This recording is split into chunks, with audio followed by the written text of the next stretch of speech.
Welcome back to another episode of No Waco. This is your host, Debbie. Welcome back to another episode of No Waco. I'm your host, Debbie, and today we have some very special guests here in the studio. Go ahead and introduce yourselves. My name's Alan Small, and I work at the Mayborn Museum. My main role is as the STEM programs coordinator, and I get paid to make happy messes and help other people do that same thing. I love that. I'm Emily Clark. I'm the museum engagement manager at the Mayborn, so I work with Alan, also making messes. But I also oversee our floor staff and then any of our programs that are for children and families. Oh, I absolutely love that. And one of the first questions I always ask when people come on the show is, are you from Waco or are you a Waco native? I am not a Waco native. I have been here for 3 years. Oh, wow. But I did come to Baylor an unadmitted to number of years ago as a student. And I was very pleased when I got back to Waco that they gave me my same email address. I love that. That's fantastic. And for you? I have lived here for over 10 years. Okay. So I came to Baylor. I graduated from Baylor in 2013. I left for a year and then came right back for grad school. Graduated in 2016 with my master's in museum studies, and then got hired at the Mayborn, and I've been there ever since. Wow, so it's a pretty fun job. Love that. I absolutely love that. And I always tell people the title of Wacoan is something you claim. So I think once you're ready to claim it, it can be true. So 3 years. Obviously more than 10 years. I think you claim the title of Wacoan. Well, thank you guys for joining us today from the Mayborn. We are actually here to talk about an exciting new exhibit kicking off this weekend. So tell me all about it. We are really excited to open up our newest exhibit. It's called Cardboard Craze, and we are going to be offering an opportunity for people to explore cardboard as a material. And we will have different zones for people to work, build, play, and explore in. But if there's cardboard involved, we are trying to make it available. So we've got building blocks, we've got saws, we've got hardware that we're adding in for people to make their own creations. And it can be as simple or as complex as they're interested in. And it's just a free, fun place to have some free creativity. I love that. And so this exhibit, you guys have been collecting cardboard for quite a while, right? Yes. So we actually have been collecting cardboard for about a month. We've gotten the help of some area museums, so the Dr. Pepper Museum, Cameron Park Zoo, and then we've also reached out to Baylor Dining to help us collect our cardboard, and then we asked Mayborn staff to bring any cardboard that they'd collected. So we have this huge amount of cardboard to go through, probably about 4 or 5 pallets. Wow. And what's most interesting is that is cardboard that we asked these places to collect for about a month, and so it's really a great visual to see like how much cardboard we're actually going through. And it's a lot. So. And what is the mission behind this exhibit? We're hoping that people will come and be creative, use that space to build what inspires them or find something that inspires them. And it's just an opportunity for them to be in that space with that material, and it might make something productive, and it might make something totally whimsical with no use, but just an interesting experience. But we want to invite everybody to come participate and help us add to our collection of creations. I love that. And you guys are actually kicking off this weekend. So tell me all the details. Well, it turns out that you can tell a lot about a cardboard donor by the type of boxes that they give you. It turns out that somebody at the zoo really likes to eat frozen fish. And we've gotten a lot of those sorts of boxes, and also from Baylor Dining, there's lots of lettuce being eaten somewhere, and those boxes are excellent for forts. So we're primed and prepped. We've also been getting familiar with our tools so that when visitors come, we can hand them the tools and they can get right to work. Mm-hmm. That's perfect. And so you guys are kicking off February 11th, correct? So tell me how people can get tickets or find out more information. Yeah, so we will be open at 9 o'clock on Saturday for our members only hour. So they'll get the first glimpse of the exhibit. And then at that point, it's open at 10 o'clock for everyone. And we open till 5. So 10 to 5 on Saturday and then 1 to 5 on Sunday. Yeah. So, and how long will this exhibit be running? it's going through April 2nd. And so it'll be around for spring breaks. If you have the first spring break or the second spring break, we always laugh. There's kind of two in the Central Texas area. We'll have lots going on in there over spring break. And so it'll be a fun place to bring family who are in town or anything like that. We kind of expect to have people who come to this exhibit spend a lot of time in it. And then we also really expect to have some repeat visitors who kind of fall in love with the space like we have and want to come a lot. So we're excited to see how the attendance is throughout this 6 weeks. Oh, yay. I'm so excited about that. And I know most Wacoans are familiar with the Mayborn Museum because how can't you be? But if you would, please explain what the Mayborn Museum is and all about it. Yeah, so the Mayborn Museum is Baylor's on-campus museum. And so we are kind of what I say 3 museums in one. So we have a whole natural history wing, and that's where you're going to feel more of like a traditional museum feel. We've got lots of fossils, dioramas. A dinosaur, Yeah, a whole that's dinosaur. true. A very cool dinosaur, and a great photo spot. So if you're into selfies. And then we have a whole side of the museum that we call the Discovery Center, and we say that area is for kids and kids at heart. It's just a really fun place My to favorite, interact. Yeah, honestly. so fun. Lots of hands-on things to play with. A great area for 5 and under. And then we also have out back our historic village. And so that is a glimpse at life in the 1890s.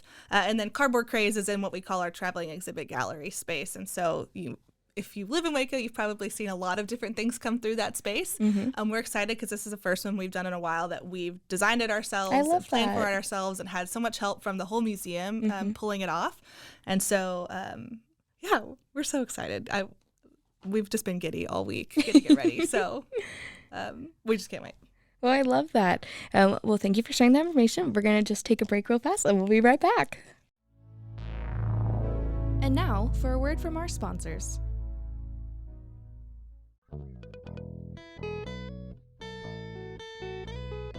Hi, this is Sarah, And I'm Carter. and this is Some of Our Thoughts.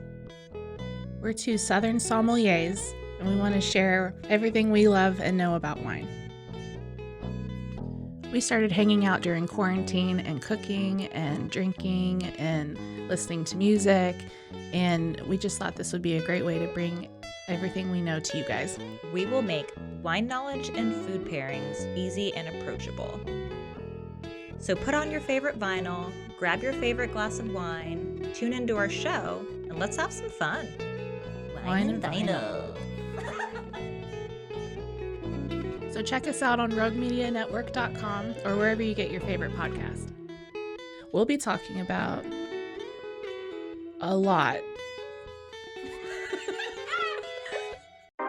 911, what's your emergency? Do you hear that? It's coming from the house. It's coming from inside the house? Do you mean? Could it be? The Poltergeist. New from Rogue Media. 2 haunted hotties talking about haunted places. Every episode, we dive deep into the darkest places and give you a bit of history. We're getting spooky in all the right places. You've gobbled your last ghoul. Follow along for the craziest and spookiest stories with Debbie's Dark Tourism. The Stanley Hotel, Winchester House. the Alamo, Hotel Monte Vista. and more spooky places. Find us at _Poltergals. POLTERGALS. Look over your shoulder. It's us. The Poltergals. Wherever you consume the podcast, you can find us there.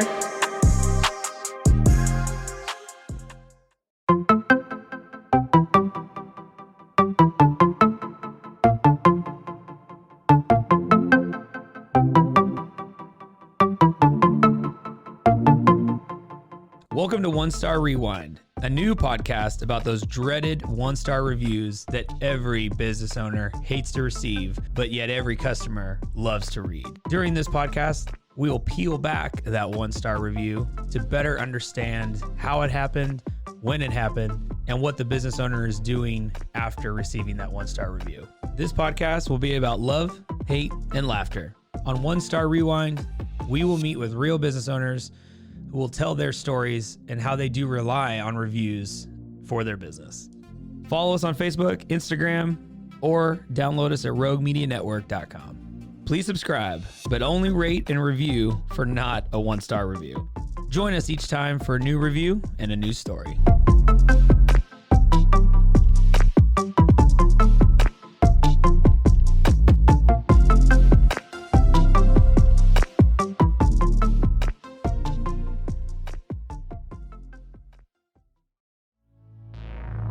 And now, back to the episode.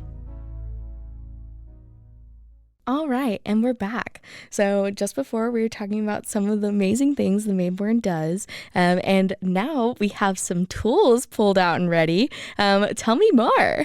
Well, we have tools that can separate cardboard and we have tools that can join cardboard. So usually when somebody tackles a box, they do need to remove some things or section it up.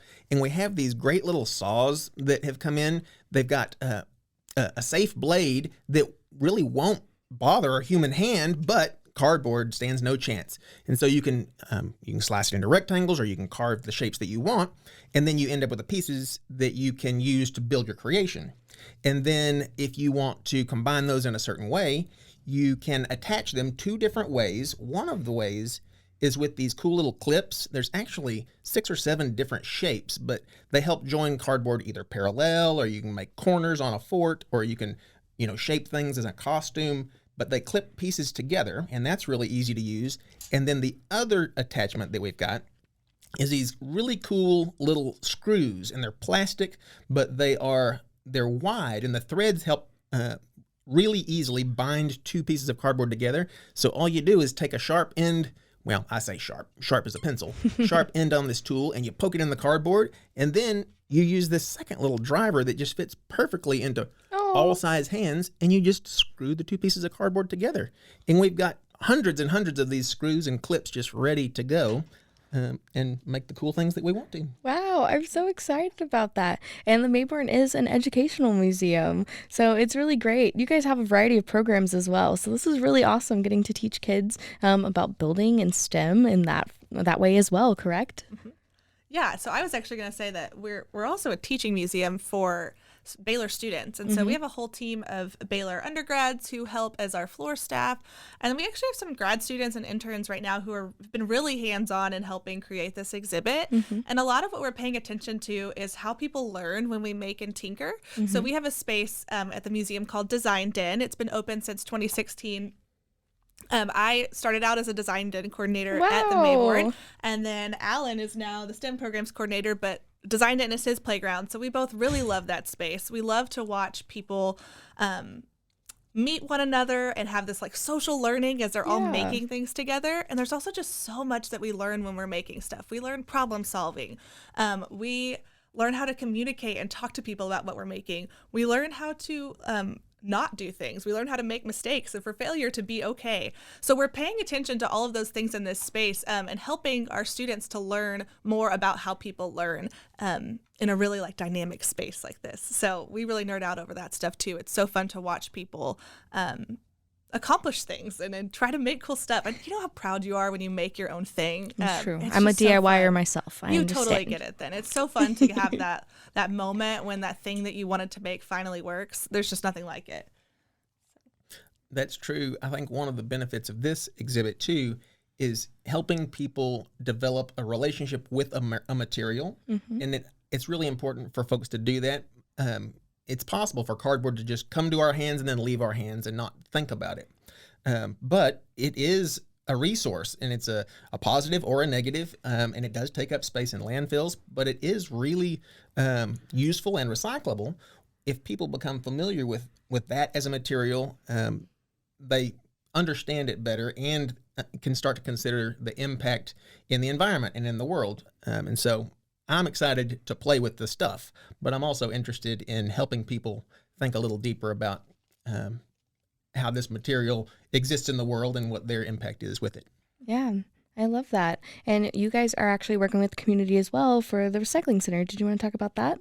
Yeah, so we've talked a bit with the city of Waco with their solid waste services, and they're going to be helping us with a few things, one of which we're excited about. When we're done with all of this cardboard, they're going to help us get it to the Cobb's Recycling Center, which is going to be really helpful because it's a lot of cardboard.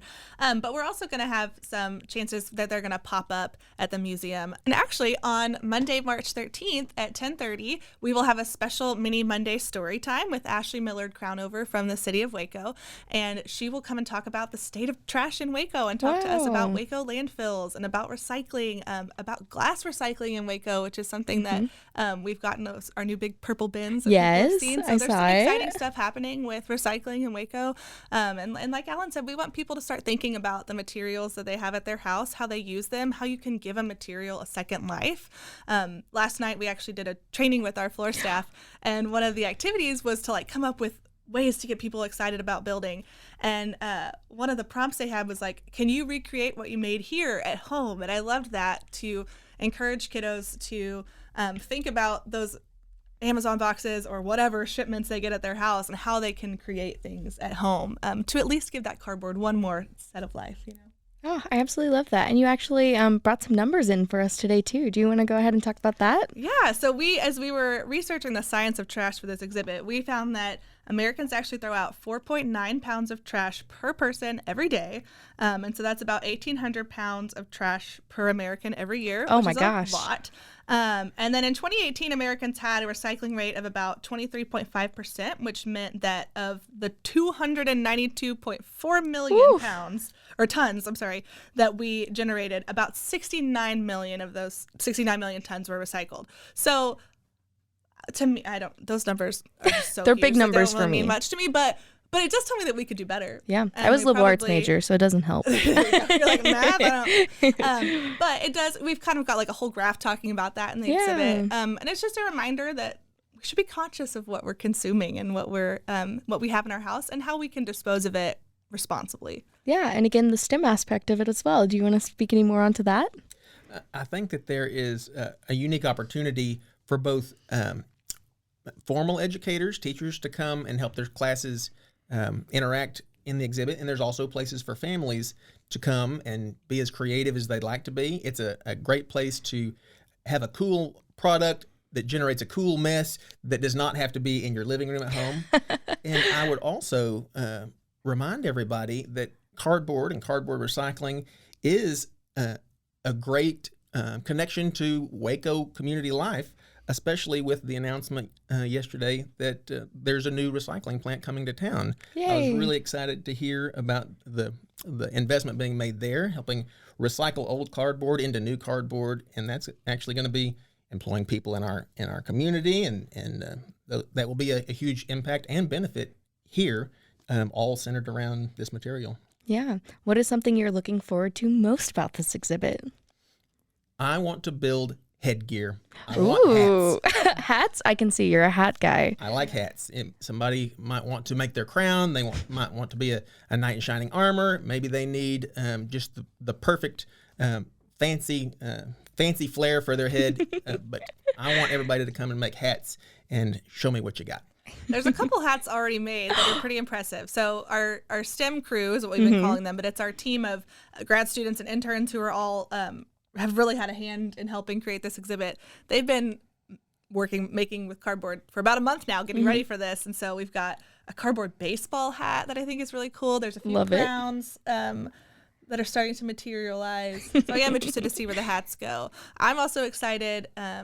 We talked this morning about some ideas for doing some cardboard miniatures, which I just think will be the cutest thing on the planet. I'm obsessed. And then I'm also excited. When we were doing our training last night, there was an idea from one of the floor staff about someone making a cardboard rock band, which I can't get past. So whoever does that first, you're going to have my heart. I think it's going to be so cute. And now I think we should do a cardboard podcast studio. Oh, really there you go. Oh my gosh, that'd be fantastic. Just recreate the set, but in cardboard. Amazing. When you come, that's what you'll have to That's do. what I'll have to do. I'll make a cardboard microphone too, specifically for me to talk into.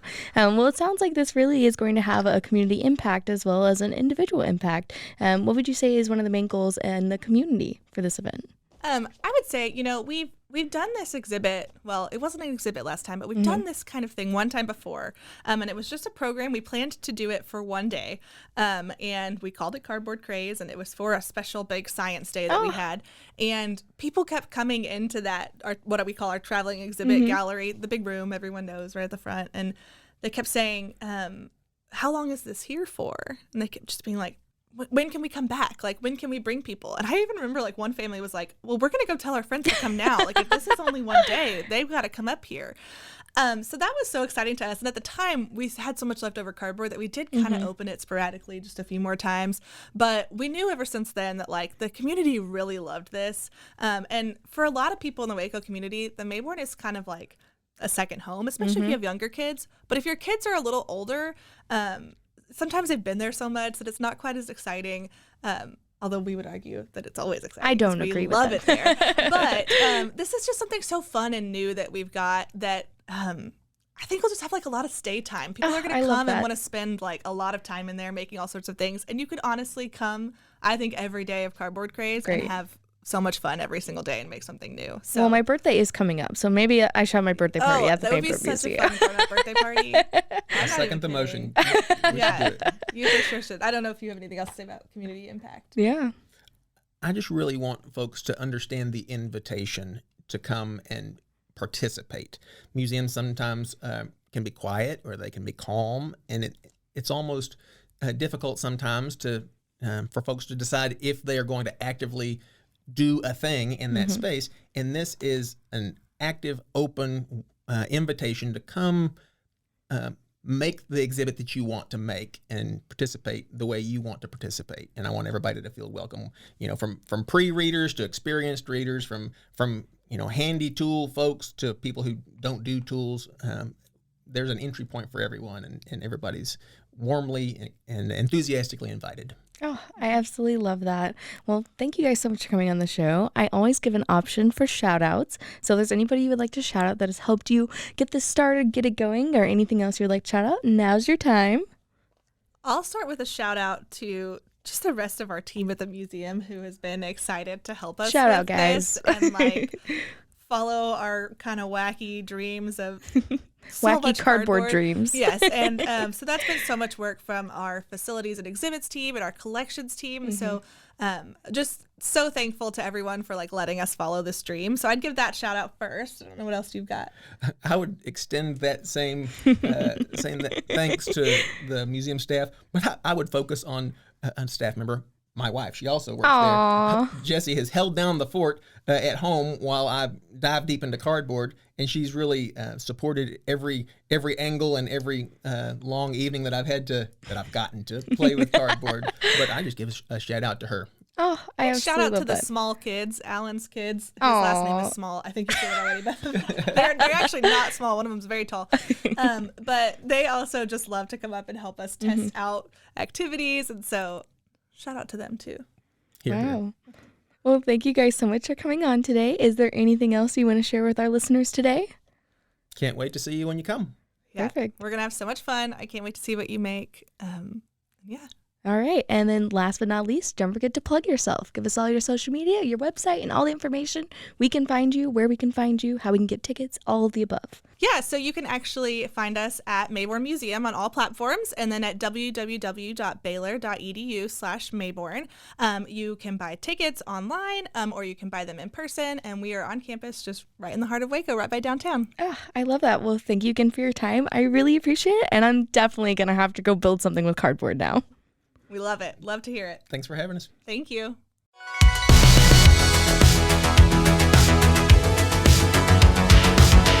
Find us everywhere on all social media platforms, KNOW_Waco. Check us out at roguemedianetwork.com, and we're on YouTube under Rogue Media Network. Check out nowaco.com.